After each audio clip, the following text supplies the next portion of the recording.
عن نفسي انا اتخنقت خلاص من الباقات ديت، والواحد يعني جاب اخره بجد. يعني ايه في 2025 ولسه بنتفرج على الفيديوهات بجودة 360؟ هنتعامل يا جدعان؟ مين اللي يتشل في نظره وفي كل جزء في جسمه اللي اخترع نظام ان السرعة تقل ل 265 كيلو بايت بعد انتهاء الباقة؟ يعني باي منطق جبت الرقم ده مننا اصلا؟ ده حتى لو كنت بتفكر من منطلق المكسب بس مش هتعمل كده يا عم، ما هياش طرمبة بنزين يعني. يلا يا رجالة نكمل اللي بدأناه ونخلي صوتنا يوصل. السلام عليكم ورحمة الله وبركاته. عامل ايه يا صاحبي؟ واهلا بيك في فيديو جديد. كل عام وانتم بخير، عيد اضحى مبارك عليكم جميعا.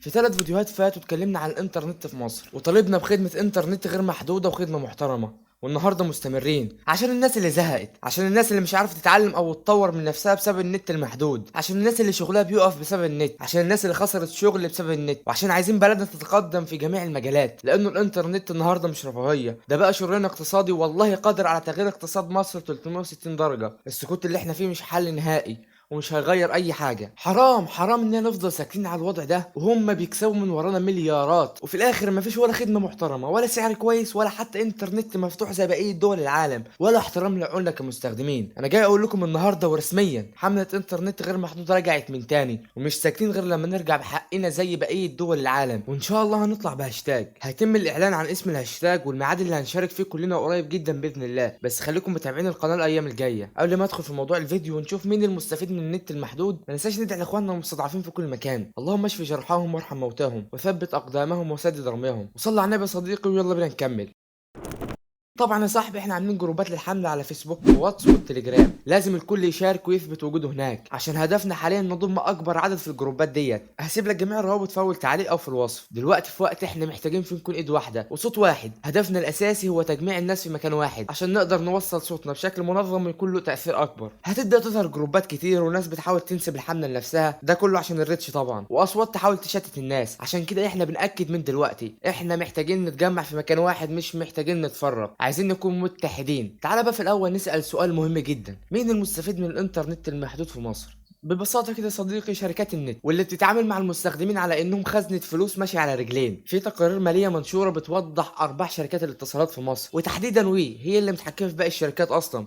مليارات الجنيهات سنويا من اشتراكات الانترنت فقط، واللي اغلبها مبني على نظام الباقات اللي احنا بنكرهه ومجبورين عليه. يا ريت المسؤولين يعرفوا انه النهارده الانترنت مش رفاهيه، الانترنت زيه زي الكهرباء والميه بالظبط، والجمله دي هفضل اقولها في كل فيديو. الناس بتعتمد على الانترنت في شغلها، في تعليمها، في مواصلاتها، حتى شحن الكهرباء والميه بقى اونلاين. يعني من الاخر يا صاحبي، اللي ما عندوش نت يعتبر مش عايش اصلا او شبه مش موجود. عشان كده يا صاحبي عملنا حمله انترنت غير محدود، وان شاء الله الحمله دي هتكون غير اي حمله فاتت، لانه احنا عندنا خطه واضحه ماشيين عليها وهدف واحد كلنا ماشيين وراه وعايزين نحققه. هدفنا مش نعمل دوشه وخلاص، لا احنا عايزين نغير بجد. هدفنا الاساسي حاليا وهي الحمله توصل لكل بيت في مصر، ونكبر الجروبات بتاعتنا عشان لما ننزل بالخطه نضمن انه اكبر عدد هيشارك. وحاليا احنا بنحاول نوعي الناس ونعرفهم حقوقهم، وده شرحناه في 3 فيديوهات فاتوا، عشان لما الحمله تبدا وننزل بالخطوات اللي على الارض نلاقي ناس فاهمه هي بتعمل ايه وبتعمل كده ليه، مش ماشيه ورا القطيع وخلاص. اهم هدف ماشيين عليه حاليا انه الحمله توصل لاكبر عدد والكل يشارك في الجروبات، وكمان توعيه الناس بحقوقهم، ناس عارفه ان ده مش طلب ترفيهي، ده حق من حقوقها. في الفيديوهات اللي فاتت كلها تقريبا بلاقي عدد كبير جدا من الناس بيقول شركه وي شركه تابعه للجيش ومش هتعرف تعمل اي حاجه ومستحيل تقدر تعمل حاجه اصلا. الكلام ده مش مظبوط نهائي. تعالى بقى اقول لك انا الخلاصه. بص يا صديقي، شركه وي مش شركه خاصه 100% برضه، ومش تابعه للجيش زي ما الناس فاكره. هي اسمها الرسمي المصري للاتصالات، و80% من اسهمها مملوكه للحكومه تحديدا وزاره الماليه، وال20% التانيه متوزعه في البورصه. معنى كده ان فيها مستثمرين بيدوروا على الارباح، وده معناه ان الشركه يهمها سمعتها،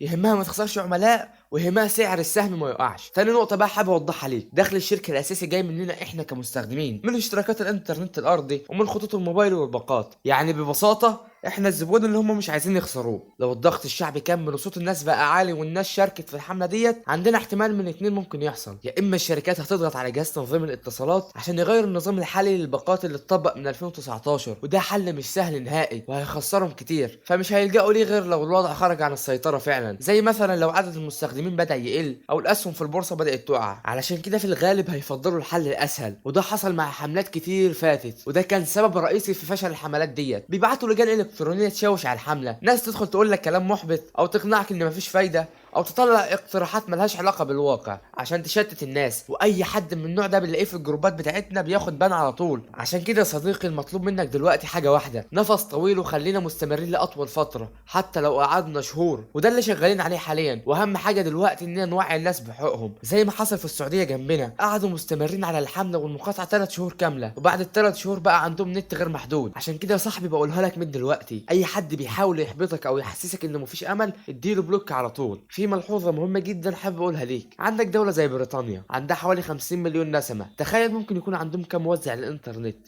تخيل معايا كده.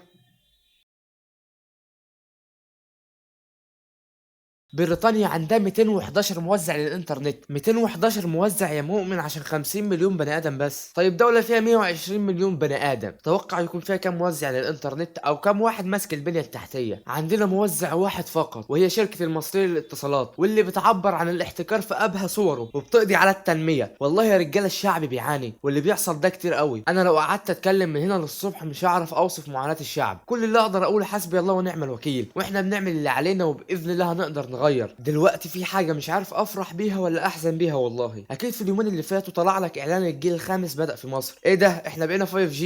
طب ازاي وانا لسه لما بفتح يوتيوب بقرا المعوذتين قبل ما الفيديو يشتغل 5G يا مؤمن، واحنا لسه مش قادرين نشوف الفيديو بجوده 480 حتى عشان خايفين على الباقه. عامل زي شخص جاب عربيه موديل 90 وبيحط لها زيت عربيه بورش موديل 25. طيب انا كمواطن هستفاد ايه من 5G والبنيه التحتيه مش مستقره، وال4G كمان اوقات كتير جدا بيكون مش مستقر؟ هستفاد ايه من 5G وانا عندي باقه 140 جيجا؟ يا دوبك هنزل كام حاجه هلاقي الباقه خلصت. هستفاد ايه من 5G وانا عندي باقه موبايل 2000 فليكس ب 70 جنيه؟ يعني اول ما هفتح الداتا هلاقي الباقه اتبخرت. طيب تعالى هنا، مش انت قلت انه البنيه التحتيه مش مستحمله الباقات الغير محدوده؟ ازاي بقى دلوقتي بقى تستحمل 5G وسرعه خارقه كمان على حسب كلامكم؟ يعني ده تناقض رهيب. البديهي واللي كان المفروض يحصل انك تخلي الباقات غير محدوده وبعدين تنزل بال5G. يا عم من الاخر المصرية للاتصالات بتتعامل معانا كأننا خزنة فلوس ماشية على الأرض. يا جدعان احنا شعب عامل المستحيل، وفي مواقف كتير جدا غيرنا مجرى التاريخ. مش هنعرف ننجح حملة عشان مصلحتنا احنا. أنا حابب أقول لك حاجة يا صديقي، جمهورية مصر العربية هي الدولة الوحيدة اللي فيها خدمات 5G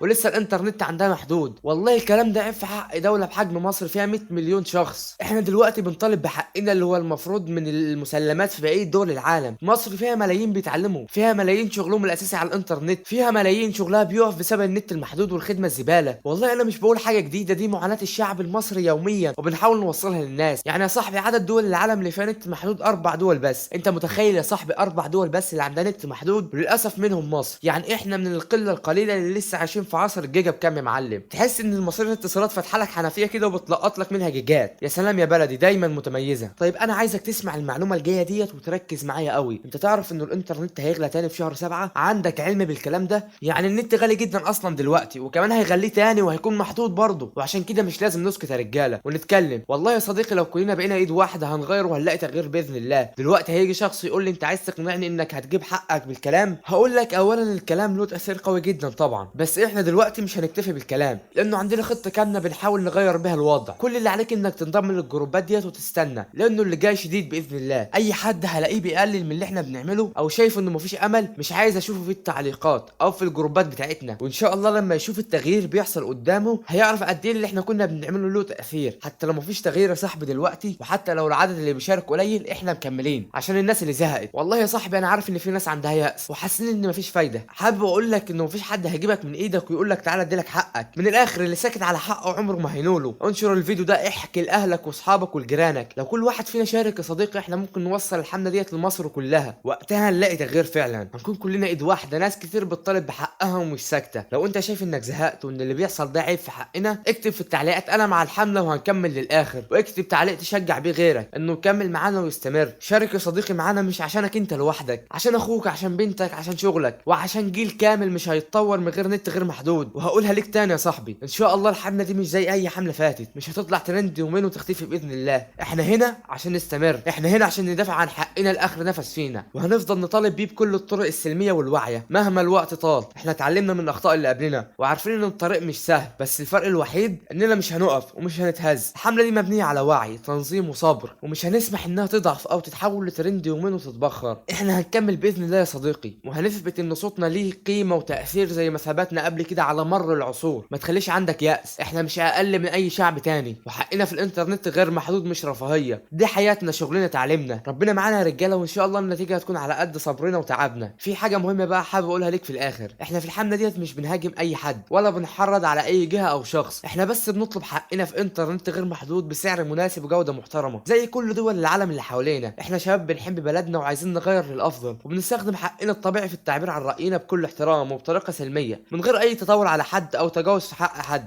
اي كلمه قلتها في الفيديو هدفها الاصلاح مش الفوضى. كل المطالب بتاعتنا في اطار سلمي ومحترم، وبنستخدم حقنا الدستوري في التعبير عن الراي والنقد البناء بهدف الاصلاح. وانا من دلوقتي بقول احنا ضد اي اساءه لاي طرف، واسلوبنا المحترم والراقي هو اللي هيخلي صوتنا يوصل بجد. كل اللي بنعمله دلوقتي هو اننا بنسلط الضوء على واقع احنا بنعيشه، وبنطالب بتغييره بشكل حضاري وسلمي، والله وحده هو المطلع على نوايانا. زي ما قلت لك في اول الفيديو يا صاحبي، احنا ان شاء الله هنطلع بهاشتاج قريب جدا، وهنخلي الناس كلها تشارك فيه باذن الله، وهنحدد ميعاده قريب جدا. وهفضل اقولها دايما، صوتنا عالي ومش هننام، وحقنا في النت مش اوهام. وبس كده صديقي، والسلام.